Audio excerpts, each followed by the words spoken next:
Good morning, everyone. Could I ask everybody to take their seats? I hate to interrupt the conversations, but could I ask everybody, those outside to come on in, those who are inside to please take their seats so we can get started and we can keep on time so the ideas people don't fire me. So good morning, everybody. Come on. The last time you're going to hear it from us. Good morning. Thank you all for joining us at this last official event of Spotlight Health 2018. I have had the incredible opportunity to meet many of you over these last few days, but for anyone I have missed, I am Ruth Katz, Director of the Health Medicine and Society Program here at the Aspen Institute. We are the proud co-producers of Spotlight Health in partnership with the Aspen Global Innovators Group, led by Peggy Clark. Peggy is right here in the front row. You'll recall you all met Peggy just a few days ago at our opening session. In just a moment, I'll be introducing the speakers who will close Spotlight Health 2018, but I hope you will allow me just a few moments, and I promise to be brief, to reflect on the last few days. They have, in a sense, been marked by anniversaries. This is the 5th year that we have come together in the Great Valley of Aspen to talk about opportunities, challenges, and breakthroughs in health. And the 5th year that we've had extraordinary weather. Hey, clap for that, believe me. We were proud of our launch back in 2014, but I hope those of you who have been with us before will agree this convening just keeps getting better.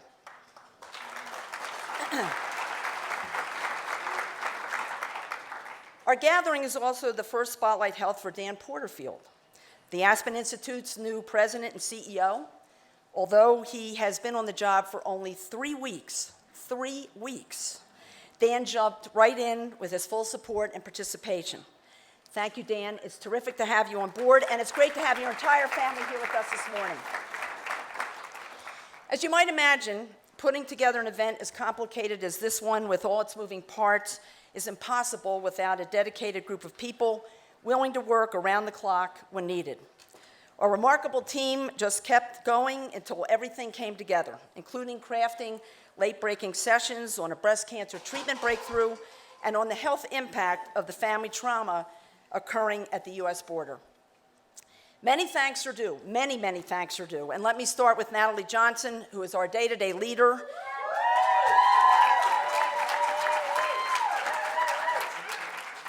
And an absolute queen of calmness.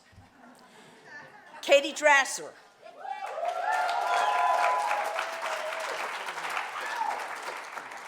Let's hold the applause till we get through everybody, or again, the ideas people are going to kill me.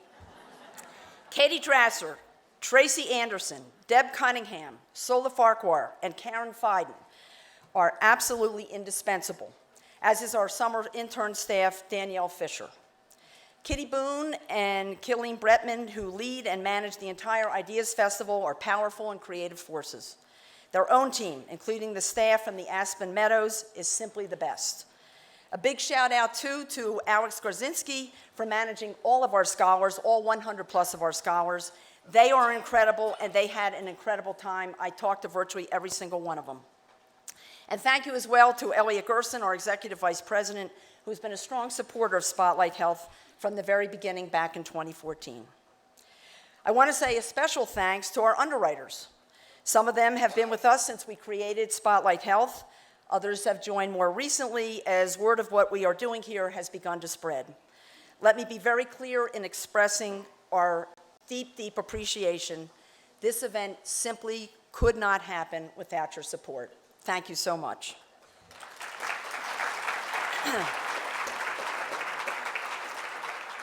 My gratitude, of course, also goes to the scientists, the health professionals, the entrepreneurs, the policy experts who have graced our stages over the past few days. I'd love to recap every single session because they were all terrific, but I'll confine myself to just a sample of a few highlights. Dan Porterfield's session on college campus health, presented alongside with Paula Johnson, president of Wellesley, was a knockout. Dan, you are no longer a Spotlight Health rookie. Tom Frieden, former director of the Centers for Disease Control and Prevention and now CEO of Resolve, described this new program to help push every single country across the globe to prepare for the inevitable next epidemic. The kids from Parkland, Florida, and the streets of Chicago spoke eloquently about their life-changing exposure to gun violence. They reminded us so incredibly sensitively that we face a public health epidemic in this country right here, right now. And how about the moose sighting?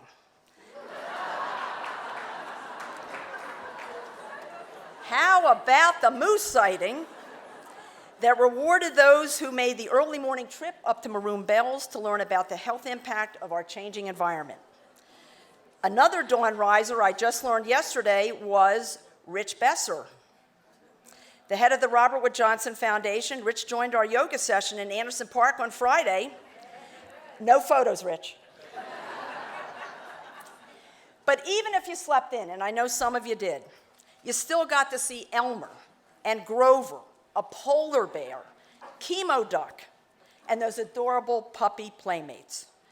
I could go on and on and on. We explored the melting permafrost, the nature of masculinity, the realities of sexual trauma, the opportunities to transform health systems and bring down the cost of pharmaceuticals, the future of genomics, the power of community, the danger of physician burnout, and how big data might change everything. But if I kept going, yes, the ideas folks would finally give me the boot. And you, of course, have been an extraordinary audience, listening with great attention and learning so much along the way. Hopefully, you are now just a bit more prepared to actively participate in the great health debates and challenges of our time. Regardless of your political views or the part of the world from which you hail, I know that you will be with us as we all seek pathways to quality health for all. Together, all of you define Spotlight Health at a time when issues surrounding health and healthcare in the U.S. have become so divisive and government support for global health has waned. It is truly inspiring to spend time with the big thinkers and the doers who have gathered here for the last 3 days. Thank you all so much.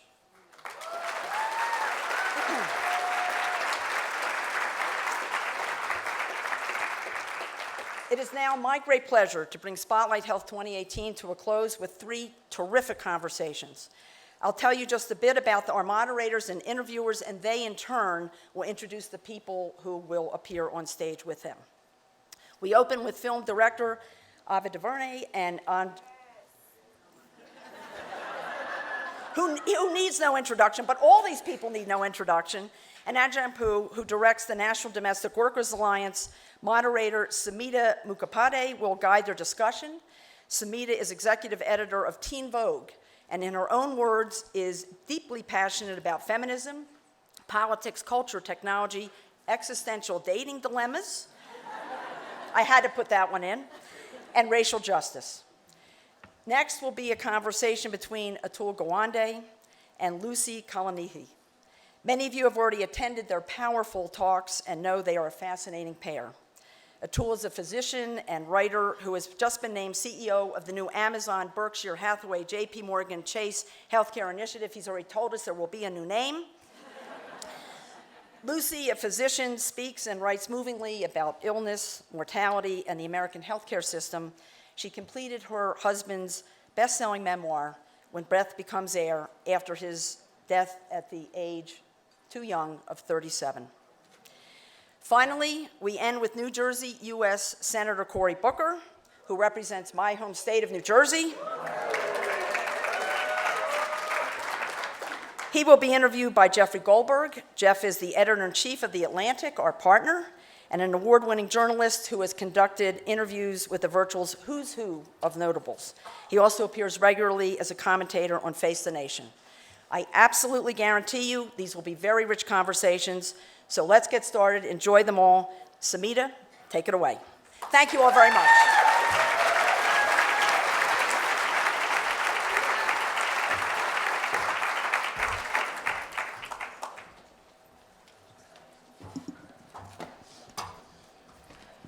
Hey, Hey, Cory. Feeling good today?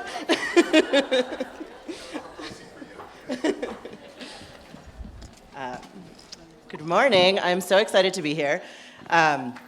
We've spent the last couple of days talking about health, and from a variety of angles, which has been really exciting. Not just barriers to access to care, but some of the structural and cultural conditions that stop us from being fully whole and fully well in our lives. One of the through lines throughout the festival, for me, throughout all the talks, has been what are some of the systemic barriers and some of the mindsets that we really need to overcome to make sure that the communities we care about get the care that they need. This could include racism, and how that impacts your mind, your body, or your spirit. It's sexism and how that could impact how you're treated in the medical system, or your sexuality or your gender presentation, and how that may not be identified by the medical system. But how are these ideas connected? And one through line that's been at the tip of my tongue for all of the sessions has been this concept of intersectionality, or the idea that we have competing identities or different identities that put us in different positions and make us have different experiences based on that. As thinkers, it's been a groundbreaking framework coined by the feminist theorist Kimberly Crenshaw, and helping us specifically identify the experiences that women of color have within the medical system, for her, within the legal system. So today we're going to talk about something that has been touched on in a lot of the panels, and it's specifically this moment that we're having, a reckoning around sexual abuse and sexual trauma, the normalcy with which it's impacted our communities, and ultimately how it's impacted women's health. So without further ado, it is an honor to have this specific panel of women today to talk about not just this, but some of the structural issues that women face and disenfranchised communities face when trying to heal from and deal with trauma in our communities. So to my left, Ava DuVernay.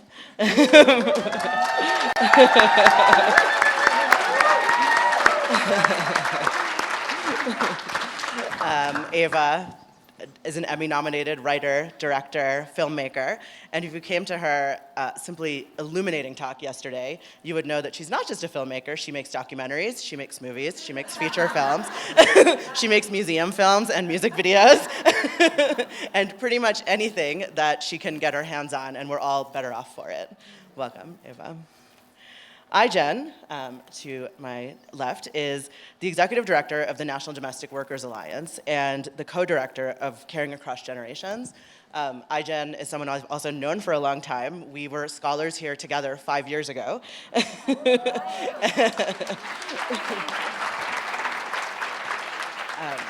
And Jen has truly worked on the front lines of redefining what labor organizing looks like, what intersectionality looks like, and her groundbreaking work with We Belong Together has been working on the issue of family separation for a long time.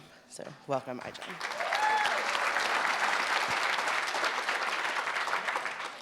So Ava, let me start with you. Before we talk about Me Too, I think so much of your work, with 13th and with Queen Sugar, and also many of the points you were talking to yesterday about creating community, have to do with how systemic racism and systemic experiences impact our wellness. Can you talk about that a little bit? Tell me, say it. I thought you were gonna. I'm sorry. Say it one more time. Yeah. I thought it was. One more, yeah. So basically, the role that systemic racism plays in someone's ability to be well, that has been a focus of a lot of your work. What motivates that? Good morning. Good morning, everyone. Usually on film sets, we're not asked to be this articulate and smart this early in the morning. It's like, bring me coffee, action. But no, I think, I can just speak about my own work and the fact that, when I have the opportunity to narrate my experience or am given the opportunity to narrate the experiences of others, that my choice is to make sure that that is as full-bodied, as human and humane, two different things, as close to an actual experience as I can get. And it sounds like a given, but it's not, So often in my industry, folks, writers sit down with a pen and paper and they project whatever they think, whatever they personally think it should be, as opposed to trying to get as close to what it is. And so I think I talk about it a lot in 13th, the idea that the imagery that we're consuming is just what a lot of people think, as opposed to what it really is.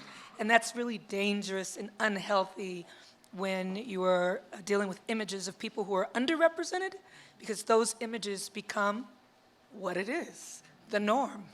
And there was just new information out, and I hope you'll talk a little bit about, you will, about what's going on at the border and your work there. But there was just some statistics that came out. They were presented by Define American, an immigrant media resource guide for writers and directors, just saying, hey, we don't say alien anymore, we say undocumented. You'd be surprised at how much folks out in Hollywood are using the wrong language, and that language is broadcast all over the world. 190 countries, Netflix. If as a writer and director we get it wrong, then someone watches that and consumes it as truth often. So it's really important to try to bridge that gap between what people think and what it really is, and that's a lot of the building blocks that we work with, that I'm specifically very serious and emotional about. And not just in my own work, but trying to get other people who do what I do to see it's not enough just to have read that one book or watched that one documentary, and then you go write the series about the people, but you never met the people, and you don't really know what it is. We find that happening far too often. So that's how I think imagery can really damage us, but also how it can save us if we get it right. Yeah, thank you. And to that point, for me, when I have seen so much of your work, it feels healing for me, right? And whether that's just seeing images and stories that have historically been denied, and I know, even in hearing how people have been talking about your work, that is a shared experience, and I think that to me does show the importance that representation plays in your actual wellness, not just what opportunities are possible. So iJen, you have done all this work with family separations. You were just at the border. Can you tell us, this is very much top of mind, I think, for many people here. How can it not be? And then to consistently see the administration essentially gaslight us and make us question our own sanity by trying to normalize something that is absolutely atrocious. Talk a little bit about what you've seen at the border and what's happening there. Good morning. First of all, this right here, #LifeGoals.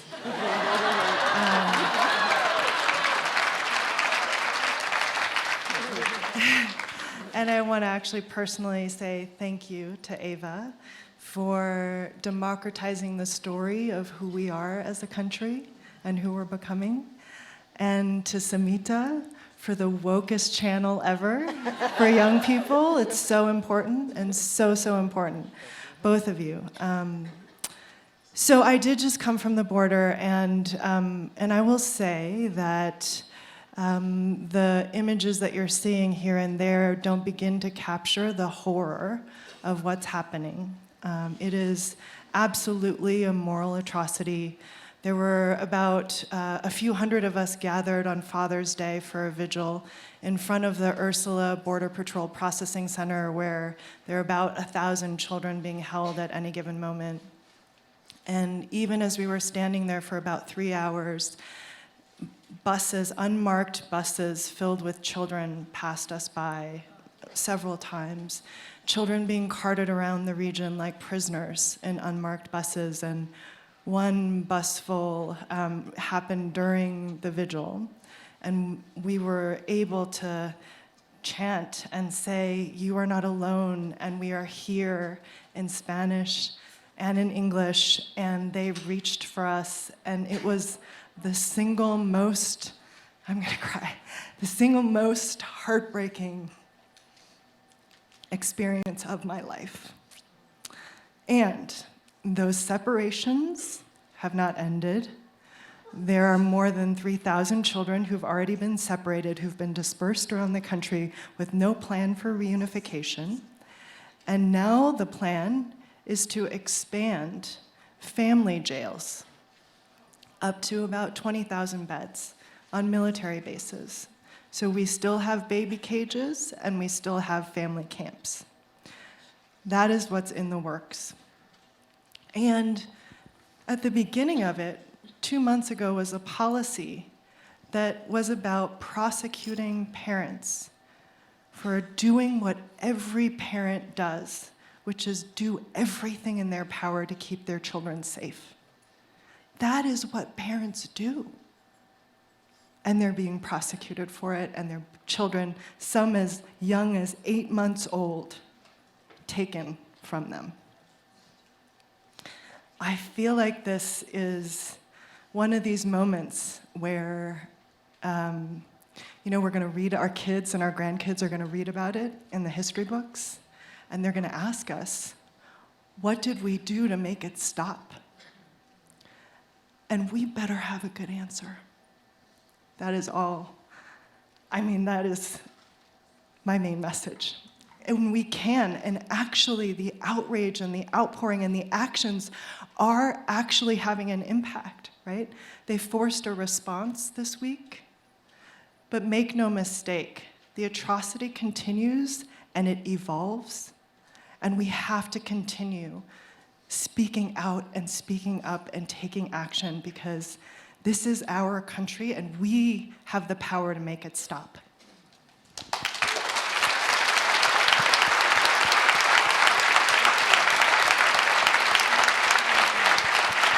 Just one quick note is June 30th, there will be a major protest in Washington, D.C. at the White House, and protests in every state in the country, all 50 states. 450 different events already planned in less than a week's time. I really hope you'll join and find as many ways as possible. You can learn more on the website Families Belong Together.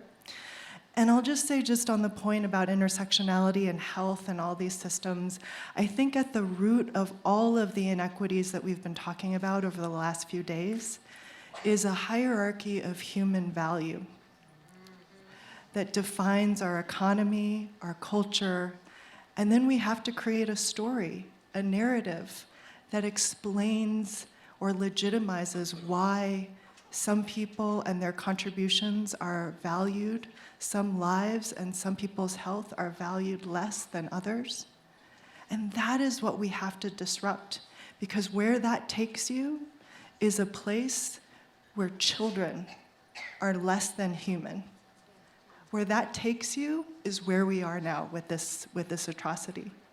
And so that is, I think, at the heart of intersectionality, why we have to continue to humanize and resist the dehumanization of any person, any human being, and affirm the full and entire humanity of every single person.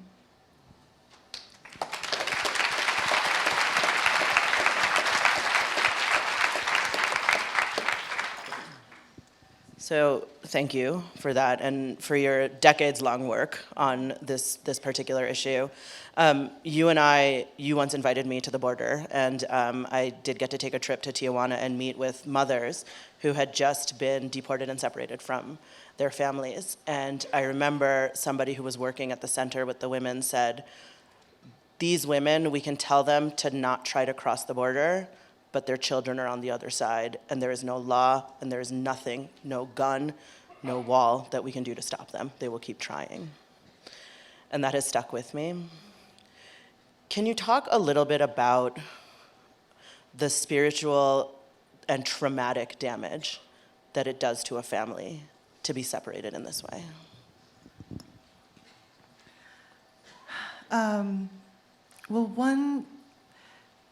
It's very hard to describe. I mean, some of you have heard the audio tapes and some of the interviews, and I really encourage everybody to listen, because I think we actually do really need to face the reality, the human experience of this crisis in a different way in order to move through and beyond it.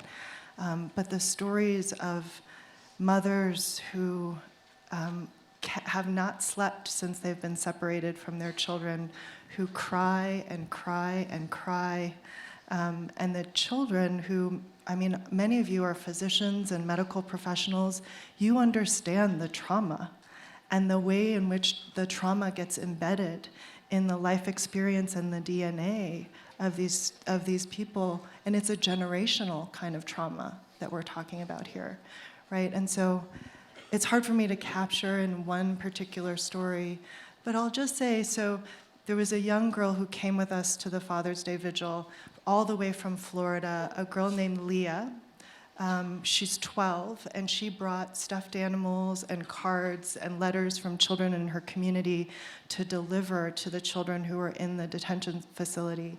And she was escorted by Secretary Castro to the door, and they begged to be able to deliver something comforting, stuffed animal, something, a blanket, something to the children. And they were refused unequivocally. And the lawyers have been saying to us that the Border Patrol will not allow for any stuffed animals, any items that provide any level of comfort for these children. I mean, that is torture for a child, right? So that's Thank you. So kind of thinking about this broader topic of wellness, and, you know, I do see very much the border as very much a women's issue also, and expanding on how we think about feminist activism and women's activism, how that's just very top of mind for me as a feminist, and I think for many of us. But I do want to talk about, you know, what's happening in Hollywood right now, and I think across the culture in terms of women coming forward with stories of abuse and trauma. Ava, I'll start with you. Do you think that storytelling has caught up to this moment of Me Too? Are we going to start seeing, or actually, you know what I actually want to know from you? do you think we're actually having a reckoning right now? Because everyone's like, oh, the big moment, everything's going to change from here on out. But, you know, as Ijan's talking about the border, like, we know these stories. These stories are in front of us, and we're not seeing, you know, the change feels very far. It feels like it's far away. So do you think that we are actually having a reckoning in Hollywood around sexual abuse? Gosh, I'm still at the border in my head, so it's hard to take this right turn. Yeah, things are changing. It's small. It's a lot of conversation. The actual systemic change within the industry is far off. There is not actually change on the ground in terms of the way that we work there. That hasn't changed, other than well-meaning people asking, "What do we do?" and trying to say the right thing and use the right vocabulary. But in terms of there actually being an empowerment of image and a muscularity to the images that we're making, and that they really address the current moment, not yet. It's pretty new. I hope that will come. You know, when I hear you speak about what you've just shared, and when I think about the Me Too movement, or whatever it is, it just really solidifies for me the power of image. And I was speaking, I don't know, maybe about 6 months ago with someone who was an activist around the HIV/AIDS crisis, and said that for a couple years, there was a real concentrated effort to try to share with people, the American people in particular, what the realities of being around someone with HIV/AIDS was. That we were still draining pools, that folks wouldn't let their kids sit next to another child with HIV, that there was and many of you are in the healthcare profession, there was a visceral fear of even proximity.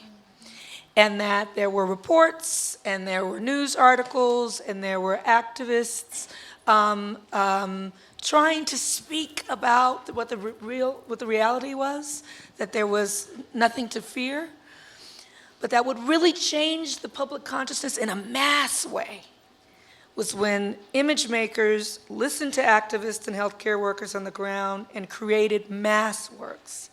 Angels in America, Philadelphia, Pedro Zamora on Real World on MTV. These were the things that you could see the story, you could see the person.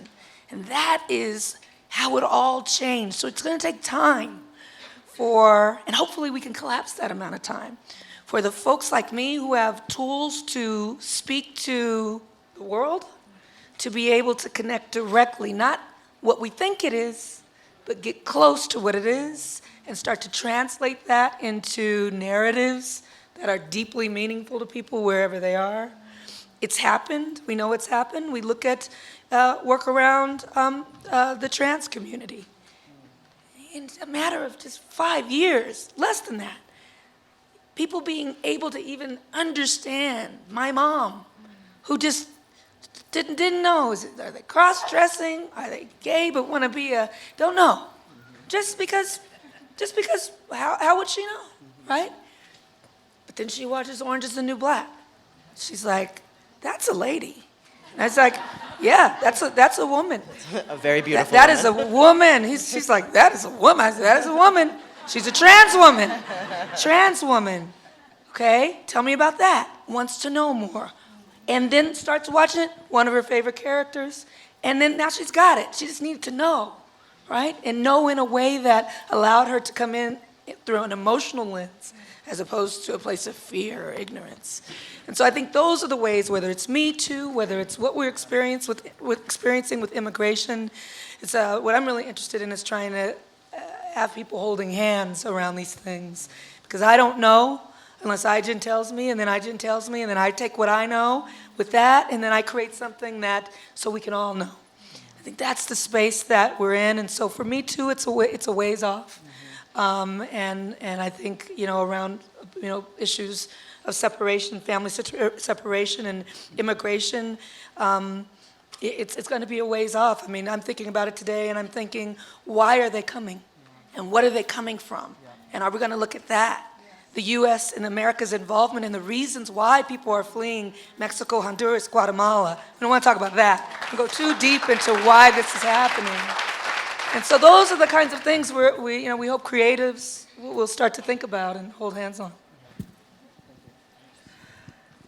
And I think one of the things I'm really proud of in this moment, speaking of Me Too, is just how women are showing up.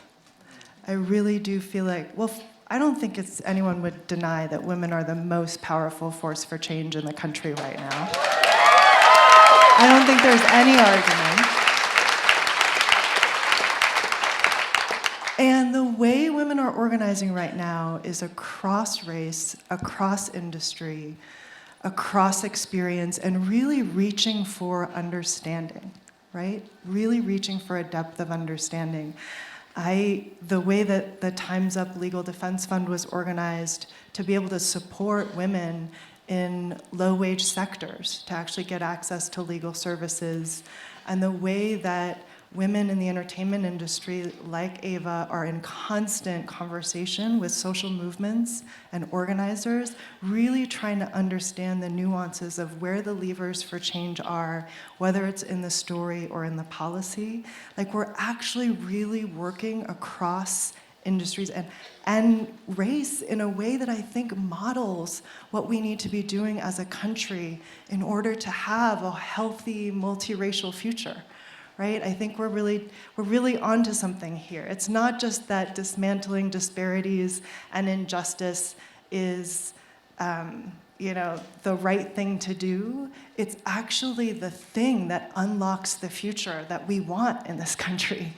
My friend Franklin Leonard talks about the genius of the film Hidden Figures is that nobody walks out of that movie thinking anything except for wondering, wow, these women did that. Despite structural racism, despite structural sexism, if those systems did not define our lives, imagine what would be possible.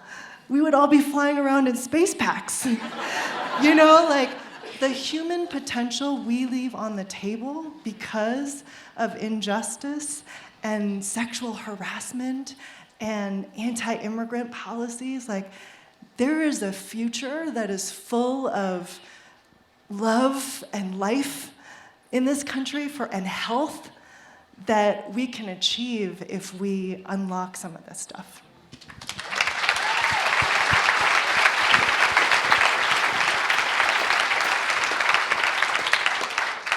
We're actually at time. I feel like we just skimmed the surface.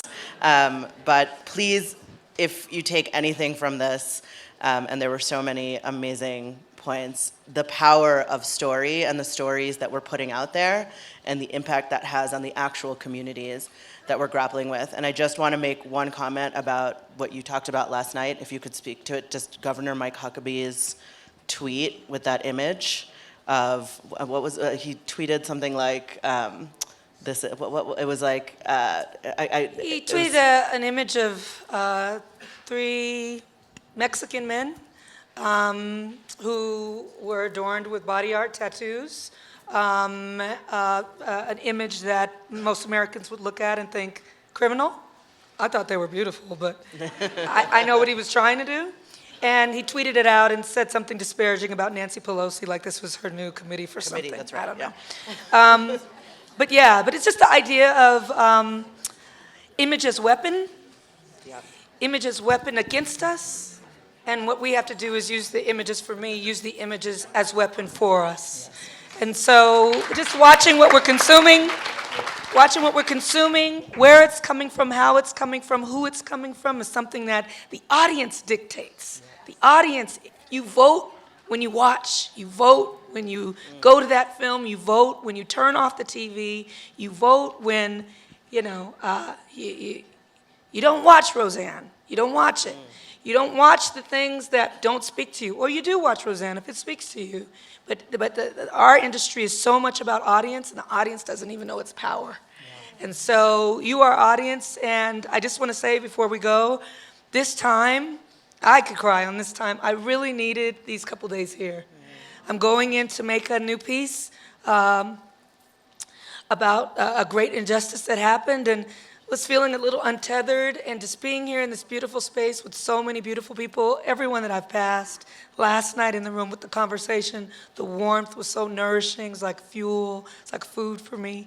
And I hope that you all, as this session closes, take something beautiful back with you wherever you are, because we're seeds, and we can plant them, and I really believe it's going to be a one-to-one battle. Yes, we talk a lot about systems and technology, but in the end, it's right here, and everyone can do that. So thank you for having me so much. Thank you.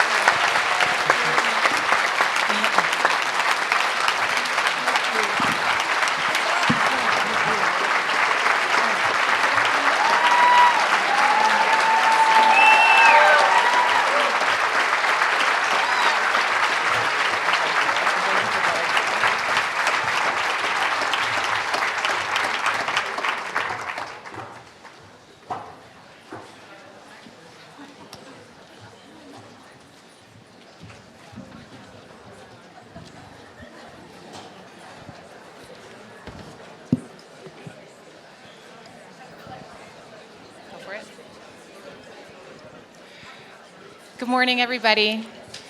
Please help me welcome surgeon, researcher, writer, thinker, and moral leader, Dr. Atul Gawande.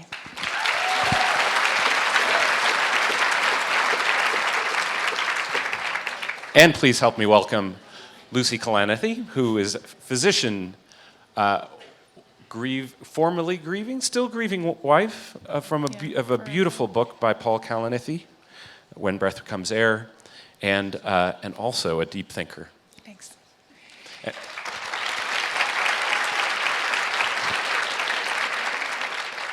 And to lift things up a bit, we're going to talk about death. I feel so lucky to be sitting here with you. I think everybody in this tent feels the same way. I know you as someone who is kind when you don't have to be. You wrote a blurb for Paul's book well before it came out or was anywhere, so thank you for doing that. I think it would have meant the world. It's an amazing, amazing, unputdownable book. Thank you. So I'd love to ask you first about some of the biggest themes in your writing. you've always been grounded in compassion and humanity, but this year that actually seems amplified, including on your Twitter feed, which is a lot about injustice. And you recently gave a commencement address where you talked about how the hospital is one of the few places where you can see the whole range of society, which I think is one of the most exciting things about being a physician, too. And you said over and over in that talk that the foundational principle of medicine is that all lives are created equal. And then when you look back across your books, you wrote Complications in 2002, you were still a resident. You've written 3 books since then. Your essay, The Cost Conundrum, was required reading for Obama's Oval Office. Being Mortal's been on the New York Times bestseller list forever. And you have this great ability to hit the zeitgeist, tell us where we are, and then tell us how we can get better. And looking across your themes over the years, it seems like you started out writing about safety, and then you wrote about quality, and then value, and now you're sort of writing about love. And I'm curious, what is it about this particular cultural moment that is making you so interested in talking about compassion? You heard it on the stage just earlier. There seems to be a deep gap between, that I've always been interested in, between our aspiration for how we treat each other, our aspiration for what we believe, and the reality of it. And mining and depicting that gap has always been powerful to me. The medical principle that we talk about goes back millennia, which is that all lives have equal worth. And to try to really explain what that means, in that commencement address I gave at UCLA, I talked about treating a prisoner who had come in and with a female chief resident, I was the medical student, and he more or less verbally assaulted her, was menacing in ways that I don't really want to quote here. And it was not safe for her to participate, so she hands the clipboard to me and says, "You take care of him." And he'd swallowed a razor blade and had slashed his wrists and needed to figure out how to take care of him. And it was one of those moments when you ask, what does it mean to say all lives have equal worth? How do you, and I was speaking to medical students, how can you be in a position that you will say this person still has equal worth? And we're in a moment where we have a hard time even saying our neighbor has equal worth. And that at the root of it is shutting off our curiosity about people's lives.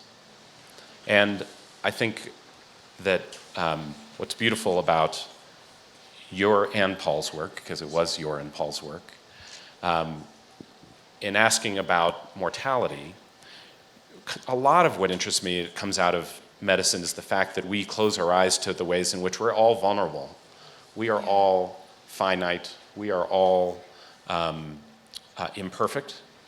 And we are, even across the Me Too movement, trying to grapple with how do you live with the worst of who we are and the best of who we are, and know that for every human being, we are not defined by either one of those things. We're not defined by the worst thing we do, and that's what we're trying to say about prison reform. But we are also not the best thing we do. I try to act like I'm the best thing I can. I get to write in my best voice and, be the person my mom wants me to be. But you're kind of, you're all of it. You're all of it. And so I think what is powerful and what I wanted to ask you about in this conversation is that you and Paul put yourself out there in the course of his grappling with his own mortality, the reality of what he thought he would aspire to be, what you thought you would aspire to be. And it was, like Ava said, it's in those very personal moments that it becomes really alive, right? Choices like, should we have a baby? Yeah. When he has a brain tumor that can't be cured. A decision that could be questioned by anybody and everybody. Including us, yeah. Including you. It was, yeah. And so I want to ask, what do you think he was aiming to do, and what were you aiming to do? To me, it felt like we're mining much of the same thing. There's the fantasy world of how you think the world is, and then there's the reality. And there are moments, whether it's what's happening at the border, whether it's a moment of incredible disempowerment because of sexual harassment, or because of getting a diagnosis that suddenly alienates you from even the people around you and finding you're isolated and not able to connect. So maybe you could tell us a little bit about what led to that and how you see it connecting here. What led to figuring out what was important, or having the baby, what led led to writing in that moment and being so vulnerable, his being so vulnerable, and then you're adding your own voice to that. Sure. So my late husband was a neurosurgery chief resident at Stanford when he was diagnosed with stage 4 lung cancer, and lived for 22 months after that diagnosis. And when he was diagnosed, actually, he wrote to his best friend who and said, I have some bad news to tell you. I found out I have terminal cancer. The good news is I've outlived 2 Brontes, Keats, and Stephen Crane. The bad news is I haven't written anything. And that this is a young neurosurgeon who the real loss is that he hasn't written. He sort of had this distant dream of writing. Very fortuitously ended up writing an essay and then getting a book deal and finding that to be what he wanted to do. And he said, the book Pilgrim at Tinker's Creek by Annie Dillard, sort of a close study of nature. And when I said, what are you hoping to do with this writing and this book? And he said, I want to do what Annie Dillard did for nature, but I want to do that about dying. And just talk about what it feels like and what I'm thinking about as I'm going through this. And some of that was a diary, like the act of being so close to what's happening, and trying to seek, how long do I have left, and reading through these statistics. And he said, looking for solace in statistics right now is like trying to quench a thirst with salty water. Like, this is a big, mortality is not scientific, it's visceral.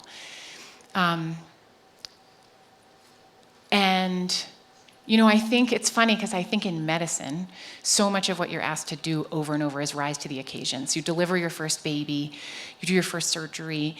The patient may not know it's your first time. You tell somebody they're dying. And I think you just keep rising to the occasion over and over. And this was a little like that. It was like, oh, turns out this is what we're going to have to do together. And act in these circumstances now. And then for me, after Paul's death, I sort of done this book tour on Paul's behalf and started out talking as a sort of vessel for Paul, and then added in talking about grief, and then added in talking about end-of-life care, physician burnout. Like, there's so many different, one of the other big deaths in Paul's book is a dear friend who's a surgeon who jumps off a building and dies. And so there's all these different things in healthcare and medicine that are so deep and soulful, that connect to our real lives. And I feel like getting to write and talk about those was a big surprise and has been so fulfilling and different from what we thought we would do. And then also helped us make sense of a very confusing, scary situation. I want to put the context of when Breath Becomes Air came out. My book was Being Mortal. It came out about 6 months, 7 months before that. And put a little bit of a pin in where we were in society at that moment. Because at that time, it was still the peak of the death panel's claim.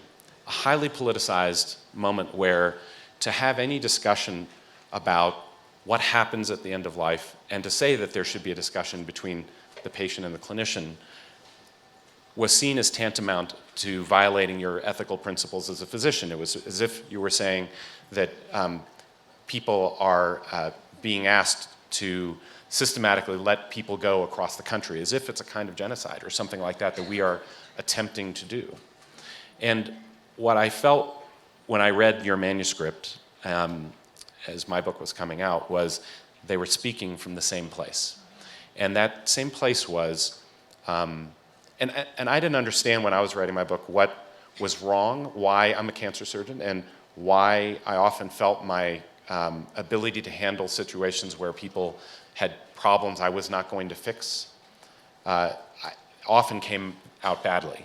We would try all kinds of heroic stuff, and it would just seem like we only left suffering behind us. And what I learned from interviewing lots and lots of people, and hearing their stories and seeing exactly what happens at that really sharp end of what happens, and he was so observant about his experience in the same way, is that people have priorities in their lives besides just survival. They have priorities for their quality of life. And you start finding out that discussing death is really about discussing life in the face of mortality. And that we are all mortal, and that it's really a book about living knowing that you have a finite time on the earth. And during that time, what are your priorities? What are you living for?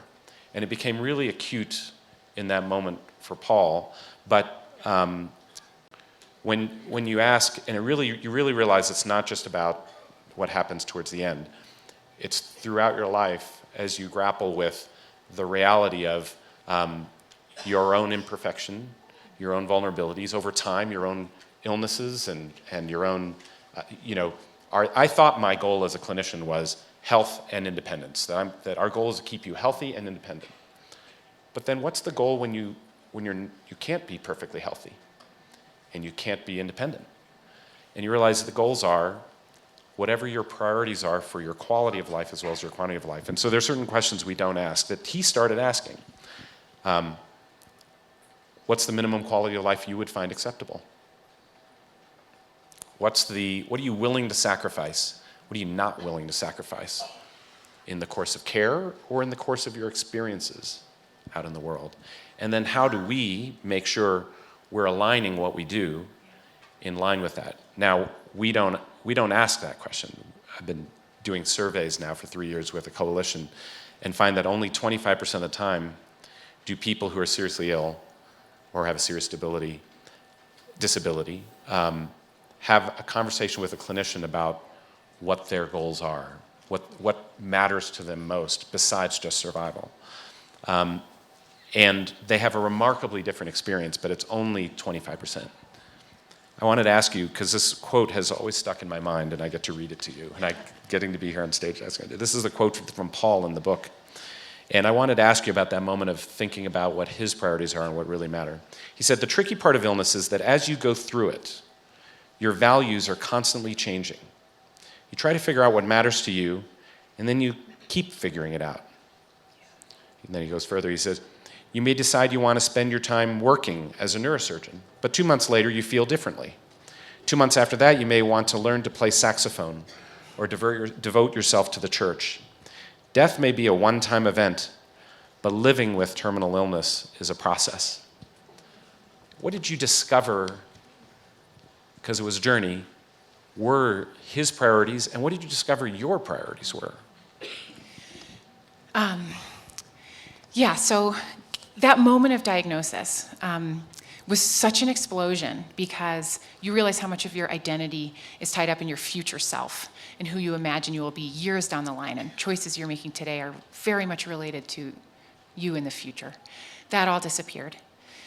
And it really was a process, actually, as treatments worked for a while and then failed, and Paul's physical state changed. He worked as a neurosurgeon for a year, and then couldn't, and started writing, and we had our child. And he actually sort of had it in his mind as, give me 10 years, I want to be a neurosurgeon still. Give me 1 year, I want to write a book. Give me a few months, I want to spend time with my family only. And kept actually adjusting to that. It became pretty clear, but it took a while. And then my goals, at that time, my goals were partly to help him avoid unnecessary suffering. And as a physician, I knew that it's very possible to suffer in ways that will not help you. And the big example was at the very tough decision at the end of Paul's life that he didn't want to go on a ventilator because his clear goal at that time was to be mentally lucid. And life without that was not what he wanted. And then I think my goal was to learn how to understand suffering. And that was a couple ways. I started to feel like I'm not sure there's a point to human suffering except for it connects you to all other human beings forever, now and forever. And I started to notice suffering and feel a connection to it elsewhere. And I thought about, I think about this in raising a child now too. She's over there, she's 4, and she's being very quiet and good. She's with my dad. And I used to think, I want to raise a happy child. And now I think I want to raise a resilient child. And they're kind of different. And, when Paul and I were deciding to have a baby at the time, we talked a lot about it. And I actually tried so hard to find Andrew Solomon yesterday because he was here, because reading his book, Far From the Tree, made me understand why it was okay to have a baby and introduce that uncertainty and pain. I thought, I don't know if I can withstand like this sick husband and the baby. And I was like, you know what? Tough things happen and we love each other through them. And I think if we have capacity and support, it's possible to do this. And I think anybody who has a child is thinking, can I give this child a good life? And is this important to me? And those circumstances were not different in this new world that we found ourselves in. Yeah. I think that's mostly it. And I think, can I quote you back to you? Okay. Okay. So. No.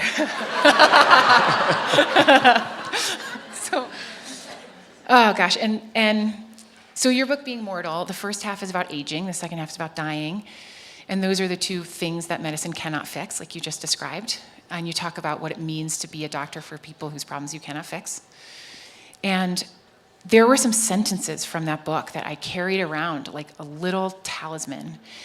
And my favorites were these. It's 5 sentences. As recently as 1945, most deaths occurred in the home. By the 1980s, just 17% did. We've allowed our fates to be controlled by medicine, technology, and strangers. But not all of us have. That takes, however, at least 2 kinds of courage. The first is the courage to confront the reality of mortality, the courage to seek out the truth of what is to be feared and what is to be hoped when one is seriously ill. Such courage is difficult enough, but even more daunting is the second kind of courage, the courage to act on the truth we find. And I remember reading that and thinking, that is the task, like that is the thing that Paul and I want to do, which is figure out, go clear-eyed, like what is really happening to your body, and then how do we shape your medical care so that it's built around what actually matters, which is not any treatment at any cost. And I think being doctors, we had a clear understanding that that goes against American medical culture to do that. And you really have to ask questions, and we talked this morning, you may have to bring up those conversations with your own doctor. And by the way, you talked about how only 25% of patients get a conversation like that. And you, in your serious illness conversation guide, are teaching experienced physicians and also, I think, medical students in all the Massachusetts medical schools how to do that. And thank you for doing that. It's nothing short of a revolution, I think. Thanks.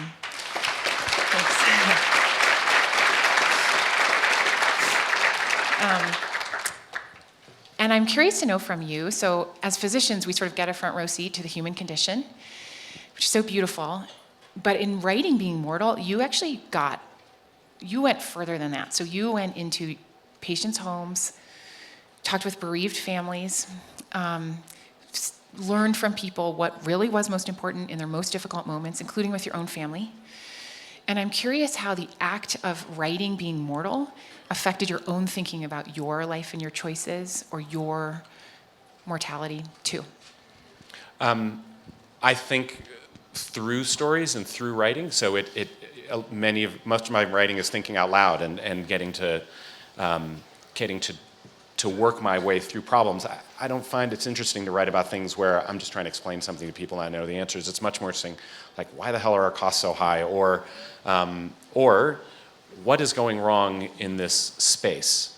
And I guess I'd say there were 2 things that really struck me. One, you brought up suffering, and then I'll talk about what my vision of suffering is for myself. Suffering, I came to realize, was No one asking you what matters to you, but telling you how they're going to treat you. It is what we're describing at the border. It is what we're describing when we're talking about lack of power to even guide your own career path. And it is what you're talking about in healthcare when I did interviews with people who were in nursing homes where I would just try to find out what mattered to them. And what was kind of heartbreaking and the reality of seeing all of this is that when you don't ask people what their priorities are, what we're doing to them ends up being out of alignment with what matters to them, and the result of that is suffering. And so I'd see it in the nursing homes when people would, for example, be not allowed to have a drink at the end of the day in the nursing home. When you would you would be required to go to bed at a certain time and it's lights out. And you'd wake up at a given time and there'd be a pill line and you have to get dressed in the following way. You can't have your own furniture because it's not safe. What does this sound like to you? Prison. Prison. Exactly. And the most heartbreaking thing in my interviews was over and over again, people would say, "When can I go home? When can I go home?" Because a place where you can't make these choices is not your home. And we've medicalized the aging process to the point that when you go into nursing homes, places you need 24-hour care, they look like hospitals. And the revolution was, I described one guy, Bill Thomas, calls himself a nursing home abolitionist. And he built a nursing home, built nursing homes for people who needed 24-hour care, but built it around a kitchen. You could have a pet, pets are unsafe. But now you have something to care for and love. And because of that, the amount of antipsychotic medication and antidepressants went down, mortality, survival went up. And in those places, you had a kitchen, and in it was a refrigerator. And in the refrigerator, you could go in and you could take out whatever you want. You could take whatever you want? Like, what if a diabetic took a soda out of the refrigerator? We're legally liable if they drink a soda and their blood sugar's high and they go to the emergency room. And creating the freedom to go in there and make a bad choice. And then we can argue with you about it. I met a woman who had Alzheimer's disease and very advanced, and she was on a medically ordered pureed-only diet. And so she could only eat liquid food. And so she would be caught hoarding cookies that she'd stolen from her neighbors. And they'd confiscate her cookies. And then they'd write her up. And they'd call the kids at home, the adult kids, she's stealing cookies again. And you just want to say, let her have the damn cookies. She is telling you what her joy is. This is one of the last joys that she has, and we couldn't listen. And we see that across healthcare. And then you said, I do think this is very deep because I think we see it across society. As we get to live 80 plus years on average age, we're going to spend significant chunks of it with chronic illnesses, with disabilities. And navigating life with incredible productivity and ability to contribute is navigating life with your abilities and losses changing. And our goal has to be in how we live and care for people, that it's not just about survival, that it's about your getting to do what Paul did, which is navigate the pathway of what is it that matters most to me? Are people caring enough to help me achieve those things? And then can we orient a system around doing that? And ironically, all of the evidence shows it's less suffering and it's equal or often lower cost with equal or better survival.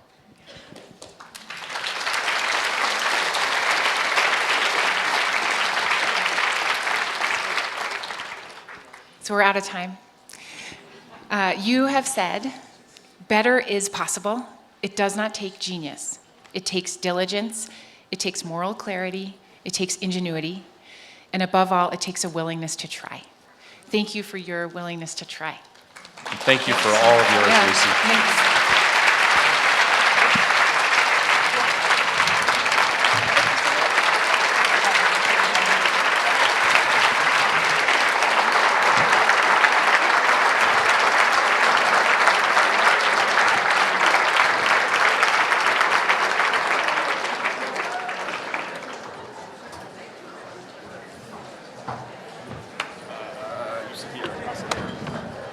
We're dancing. Yes.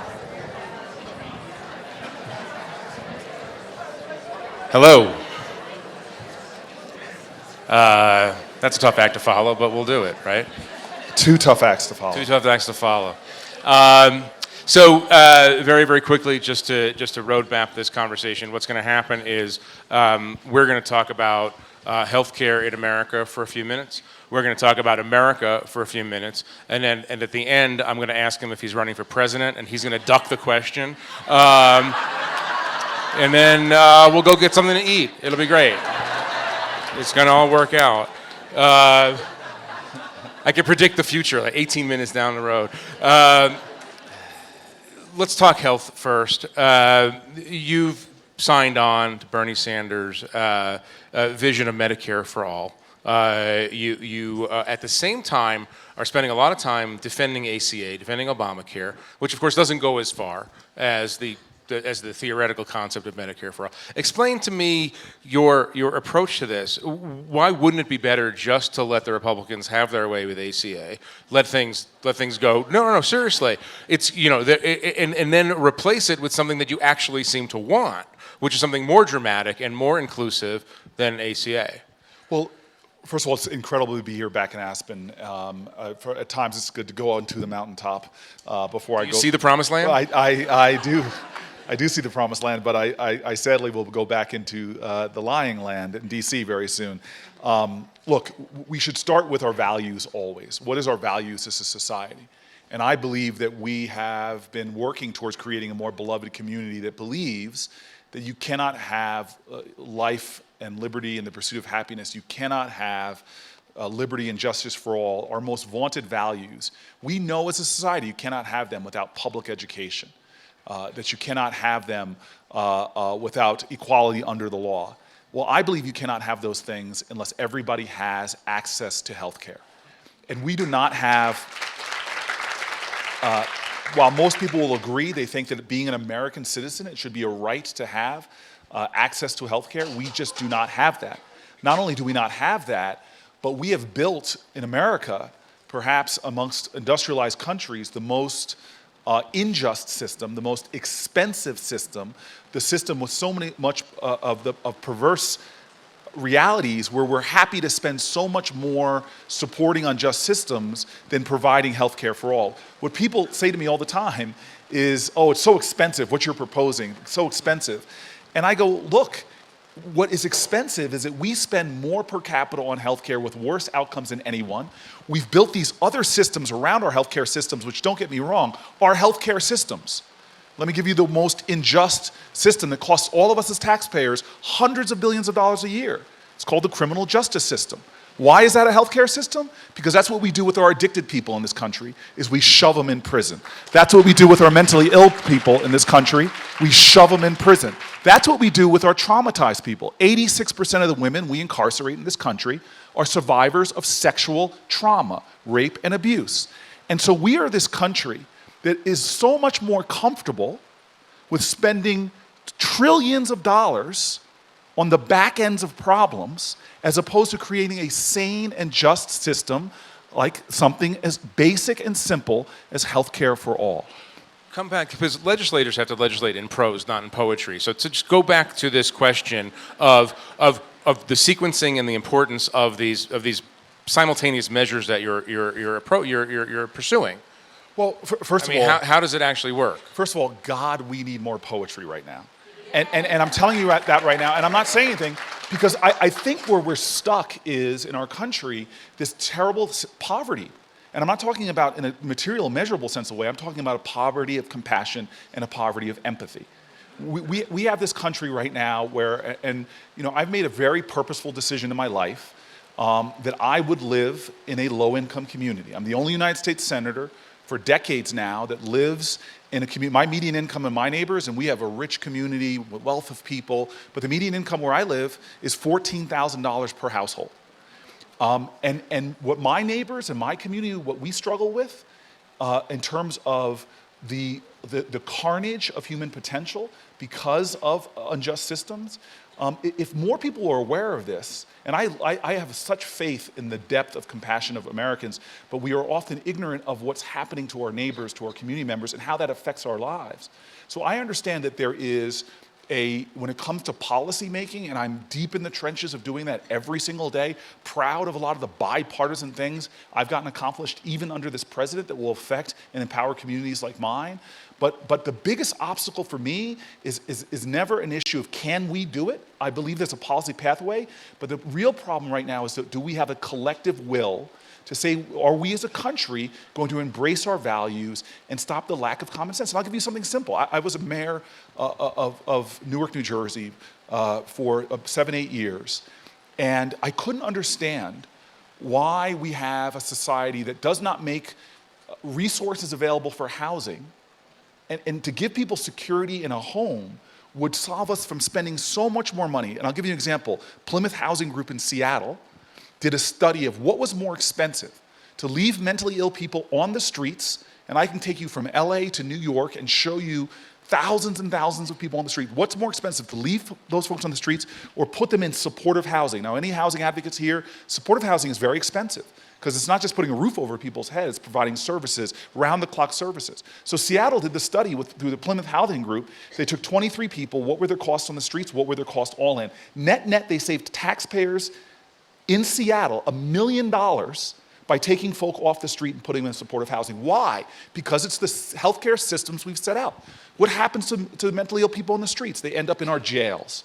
What happens to mentally ill people on the streets? They end up in our emergency rooms, which is the most expensive healthcare there is. And so I understand. I can sit here and put people to sleep with a lecture on practical ways to get to healthcare policy. And I'll tell you what.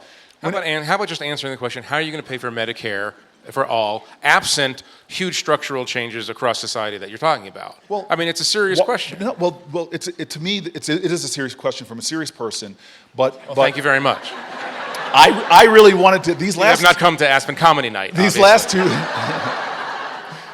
two folks, they ticked me off. I was like, God, if I knew I could quote you to you, I would have done that for.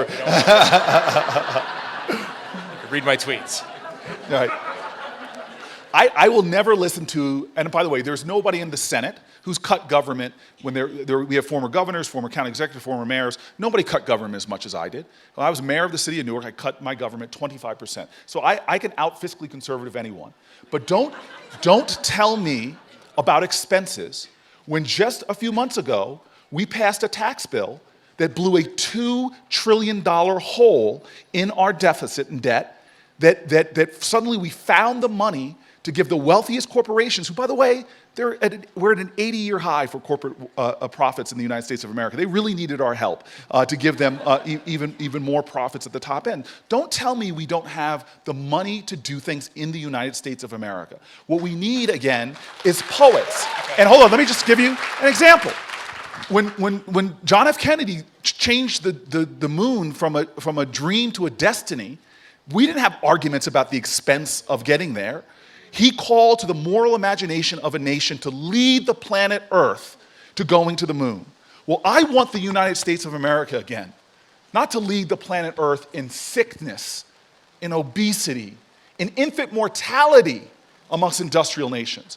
I want us to lead the planet Earth again in health and well-being, in the cultivation of the greatest natural resource in all of the planet, which is not oil, gas, or gold, but the genius of our children. All right, I'm going to stop talking about Medicare for a minute. I want to talk about something that it's an issue that's very dear to your heart. We just ran an article, a great article in the Atlantic by Olga Kazan, and basically the theme of the article is that being black in America is hazardous to your health. That the mortality disparities are real and enduring. Talk about that. Maybe put your mayor hat on for a minute and talk about what we're confronting still as a country in terms of disparities in mortality. And talk about it through. We've talked about this before. Your own life and your own lifestyle. Yeah. So first of all, I apologize to everybody who heard me last year from Aspen, because I literally just come from doing a tour through the Black Belt in the South, and I can tell you about my community, the toxic, unhealthy nature, which I will in a second. But I toured places in the United States of America in terms of just health disparities that were stunning to me.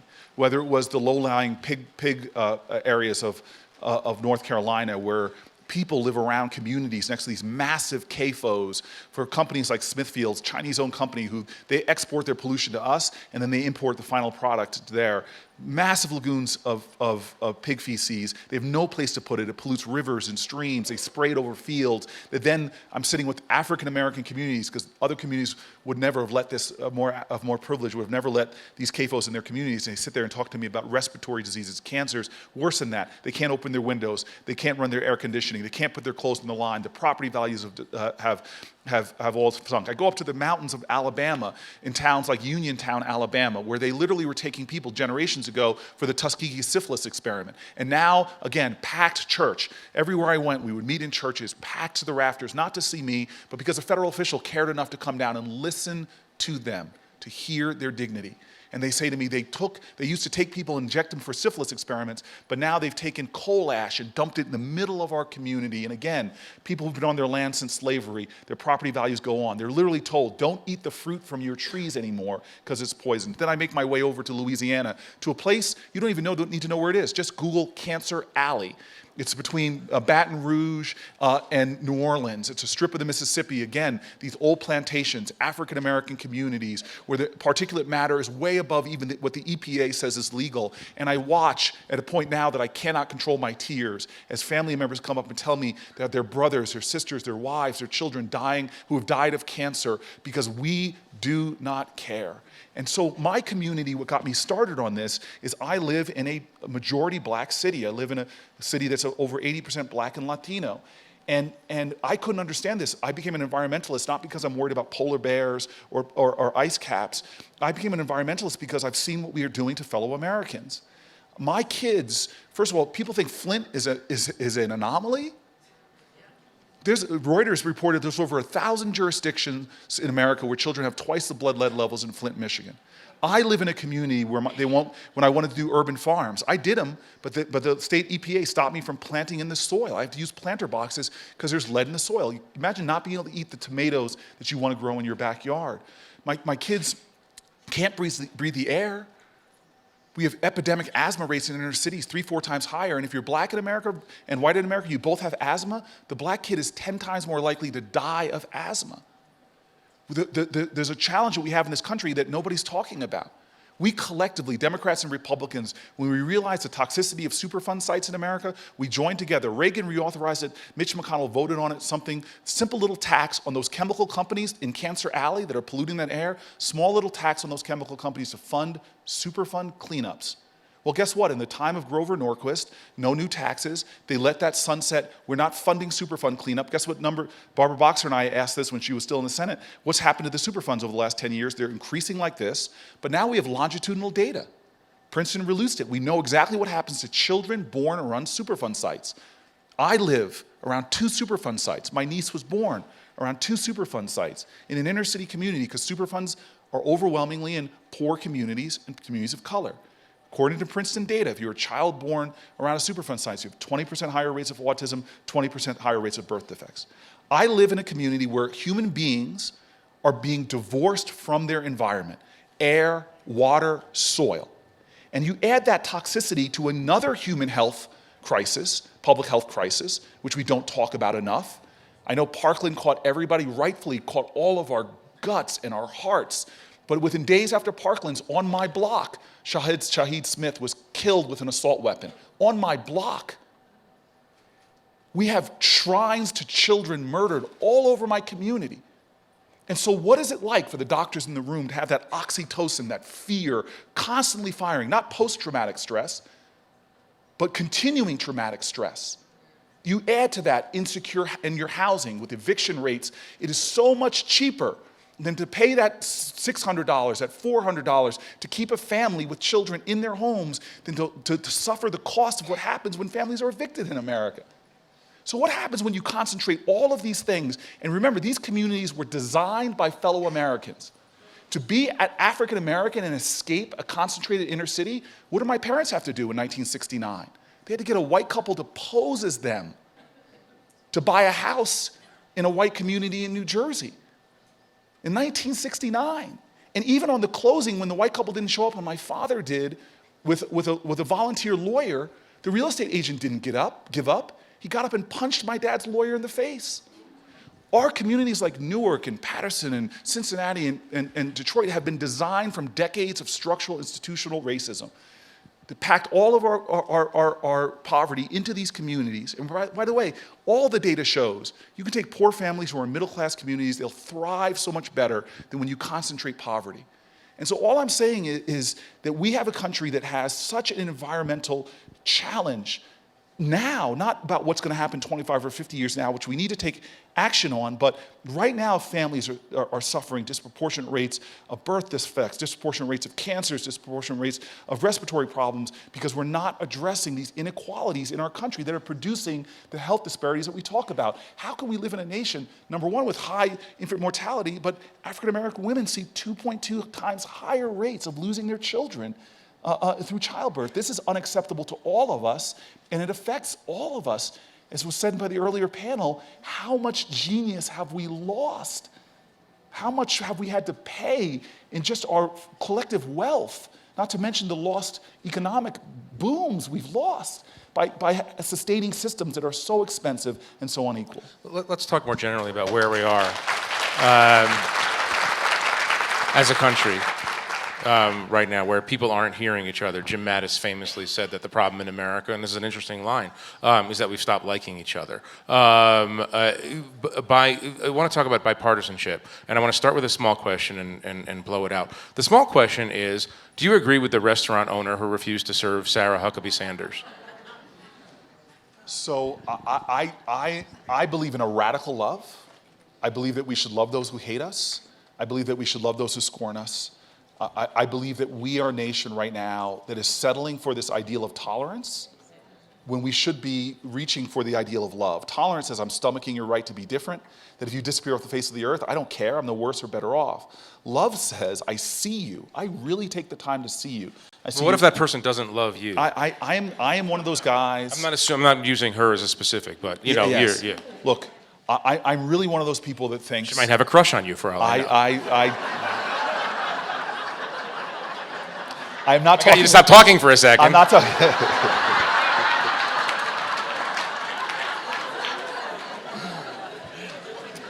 I'm not talking about eros. I'm talking about agape love. That was a good comeback. Yeah. I tell the story of two hugs, which I'll tell really quickly here, is that when Chris Christie was on he's my governor, my former governor, I was a mayor of the largest city he was governor. We are close friends. I was texting with him yesterday. I can write a dissertation on my disagreements with him, but we are friends, and I love him. And I'm angry at him for cutting Planned Parenthood funding, for eroding the earned income tax credit. I can go on to that, but the point I want to make is he's on the Senate primary, on the presidential primary stage, getting pilloried more than once by his other Senate colleagues for the sin of hugging Barack Obama. And that hug was after Hurricane Sandy. He flew in.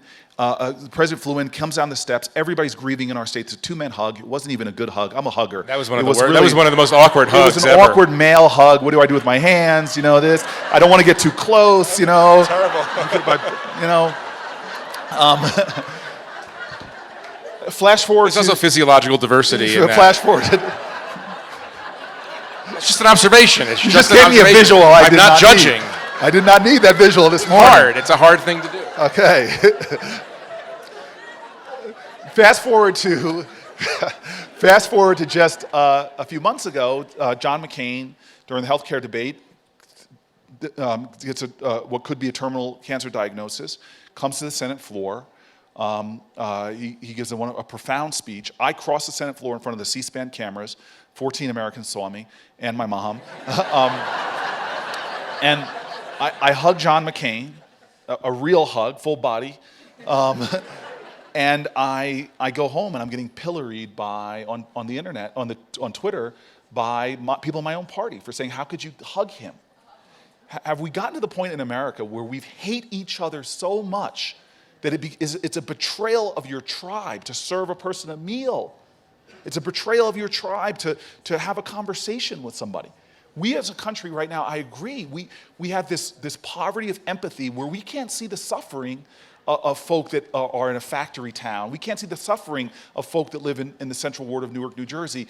And that lack of connection to love, you have to know someone, you have to pay attention, you have to see them, is really eroding our democracy. Stay on this for a minute, because I want to ask you about white people. The majority of white people voted for Donald Trump.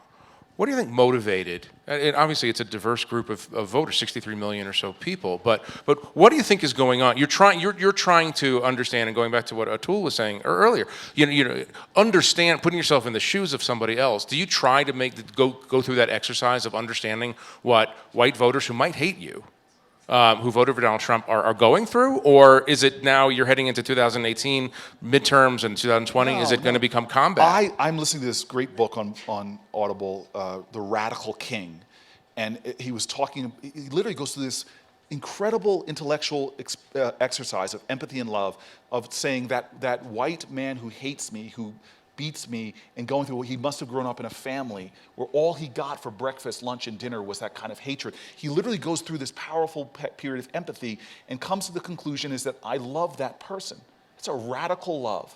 And so do I take time to sit and listen, from airports to even my friends in the Senate across the aisle, to understand why we are at a point in our country. You understand the anger. 90% of baby boomers did better than their parents. We're now at a time where it's a toss-up. Just 50% will do better. We have people that are putting aside life-saving medication because they can't afford it. Companies like Valiant, my friend who has Wilson's disease, used to pay $9,000 a year for his drugs. Valiant buys it from Merck, and now he has to pay over $100,000 a year for the same drug. There are communities here who see themselves working harder than their parents. Everything's going up, the cost of childcare, the cost of college, where they don't believe anymore that they live in a country where their children are going to do better than them. And they're angry. And they're right to be angry, because there's so much of a betrayal that we've done as leaders. And I'm not just pointing to elected leaders. All of us have allowed our country to drift away from those core ideals. And so, yeah, they look at a guy like Donald Trump. I may see him as one of the most sophisticated carnival barkers there ever is. But they say, this is a guy that would take a punch for me and my family. This is a guy who will throw a punch because I feel him in my gut, because nobody's listening to me. And there's nothing more dangerous in America. Baldwin said this. There's nothing more dangerous than a person who believes they have nothing to lose. And so right now we live in a country where, yeah, Donald Trump wants to play the race card from right away, blame Muslims, Mexicans, you name it. You have people that are trying to exploit anger and try to call to our lesser angels. But let's understand that these are my fellow Americans who support Donald Trump. And if we demean them and degrade them, if we meet hate with hate as opposed to love, then we are contributing to the very things that we're decrying. So how do Democratic Party leaders confront Trumpism? How do you confront Trumpism without using the tactics that many of Donald Trump's supporters use? I don't want to confront Trumpism. I don't want to Trump, Chuck Schumerism. I love Chuck. I don't want to confront them. I want us to be leaders in America, and I really want all of us to be leaders in America. And everybody here is culpable for the current state. You have no right to believe that you're not, that it's not about blame, it's about responsibility. Those 10 two-letter words are so important. If it is to be, it is up to me. We were joking before about me being a vegan, and I was at a Humane Society event, which was, I'm just in my element here. I'm just like, oh my God, the hors d'oeuvres are all vegan. I don't have to ask. I don't have anybody coming up to me asking me where I get my protein from. This is like exciting. It's an exciting environment. I'm just so thrilled. And then this woman comes up and says to me, we hug. A lot of hugging going on. And then she pulls out her cell phone. Look what I tweeted at Paul Ryan. Paul Ryan had done something. And I read just this vicious, vile meanness. And it was so incongruent. But that we add to this environment in what we do, what we say every day. And we have to say, are we adding light or are we adding darkness? And what we say about Donald Trump is more of a reflection of who we are than who he is. And we've got to watch what we say. When I was with, and I see this now, people selectively clip this quote and just pull out the one sentence. But Donald Trump finally, God, took him long enough, tweeted about me. I felt like finally, I'm in the club. This is exciting. It was. You have a nickname? Did he give you a nickname? He didn't give me a nickname yet. I'm hoping I get one soon. And so, like, he finally tweets about me. I've made it in American politics. And it was right after the Democratic National Convention, and he said something about me. So I get on it's early in the morning, I'm with Chris Cuomo, and Chris Cuomo, like, builds this up, trying to get me. He's like, this is what Donald Trump says about you, puts the tweet on the board. What do you have to say to Donald Trump? And I just took a deep breath, and I said, look, this is the part that gets clipped out without the rest of it. I said, look, I love Donald Trump. I was taught by my parents, growing up in a small black church in Closter, New Jersey, the things I've said before about loving your enemy, loving your neighbor, and love thy neighbor, no exceptions. And I said, I don't want Donald Trump to be my president. I'm going to do everything I can to stop him, but I will never let him drag me so low as to hate him. And so this is a point in American history where I really believe we are at a moral moment. We are at a deeply moral moment, and we can descend. People don't think this can get worse. It can get a lot worse. And we have a choice of how we're going to react, because you're not defined in life by what happens to you. You're defined by how you react. My father told me over and over as a kid, go through life in two ways, a thermometer or a thermostat. Thermometer, just reflect the world around you. Be a thermostat, son. Be a thermostat. Set the temperature. Change the energy around you. And so my biggest worry today is not the hate and the, I see in New Jersey, my Sikh American friends, my Muslim American friends, Latinos. I've never seen such a real fear that Americans have of just going out, just doing your regular course of your normal everyday lives. But I say the real thing, and to invoke King one more time, where he said the problem today, what we're going to have to repent for, is not just the vitriolic words and violent actions of the bad people, but it's the appalling silence and inaction of the good people. If you can sit and not just watch what's happening on the border, I celebrate the reaction I've seen so far. But we are separating children every day in our country. Right now, as we sit comfortably here, there are tens and tens of thousands of children who've been convicted of nothing. They're just waiting on their trial. They're too poor to pay their bail for doing things that most of Congress, the two of the last three presidents, admitted to doing. This is a country that separates families all the time, routinely in our criminal justice system, but where's the outrage? Where's the marching? Where's the vigils for those children? And so it gets back to me the simple point of empathy.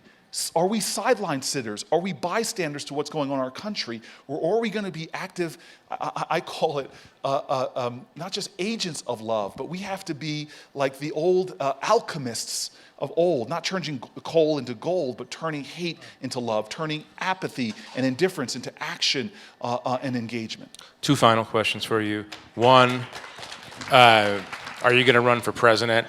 And two, where do you get your protein from? Because, because I actually worry about that a little. No, I just, human to human, I don't know, I don't get it. Well, I just don't get it. I want you to go into, go to a gorilla or a rhinoceros, the strongest animals in the animal kingdom do not eat meat.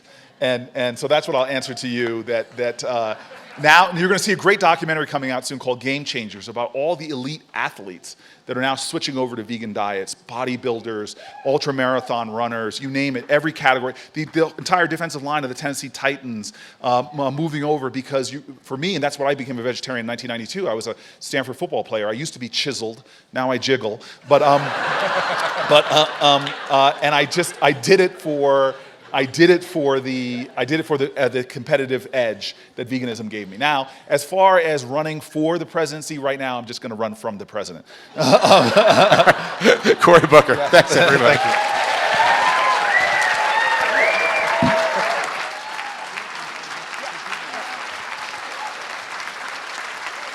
You're my senator. I'm so proud of that. Where in New Jersey? Atlantic City. Oh, I love Okay, it. You can always tell she's yeah.